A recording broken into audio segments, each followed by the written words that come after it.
गौतम बुद्ध एक दिन अपने शिष्यों के साथ एक गांव के पास विश्राम कर रहे थे। तभी एक युवक वहां आया, जिसके चेहरे पर क्रोध और अशांति साफ झलक रही थी। वह बुद्ध के पास पहुंचा और बोला, महात्मन, मुझे बताइए, मैं कैसे शांति पा सकता हूँ? मेरे मन में इतनी अशांति है कि मैं सो भी नहीं पाता। बुद्ध मुस्कुराए और उन्होंने एक छोटा सा पत्थर उठाया जो पास पड़ा था। उन्होंने उसे युवक की ओर बढ़ाते हुए कहा, इस पत्थर को पकड़ो।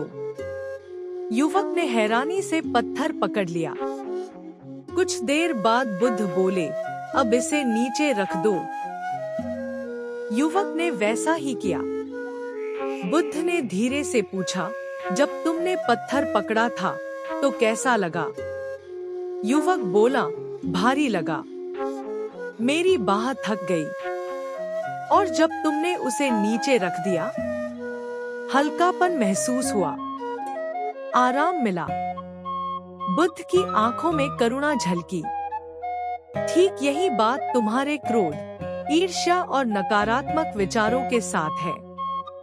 जब तक तुम उन्हें पकड़े रहोगे, वे तुम्हें भारी लगेंगे और तुम्हारी शांति छीन लेंगे। उन्हें जाने दो, जैसे तुमने पत्थर को नीचे रख दिया, तभी तुम्हें हल्कापन और शांति मिलेगी। युवक की आंखें चमक उठीं। उसने बुद्ध के चरण छुए और वहां से शांत चित्त से चला गया। बुद्ध के एक शिष्य आनंद ने पूछा, गुरुदेव, इतनी सरल सी बात उसे इतनी गहराई से कैसे समझ आ गई? बुद्ध ने कहा, ज्ञान बड़ी बातों में नहीं, छोटे अनुभवों में छिपा होता है। सच्ची शिक्षा वह है जो हृदय को छू जाए, केवल बुद्धि को नहीं। आनंद ने सिर झुकाकर प्रणाम किया। उस दिन उसे समझ आया कि बुद्ध की शिक्षाएं केवल शब्द नहीं, जीवन को बदलने वाले अनुभव हैं।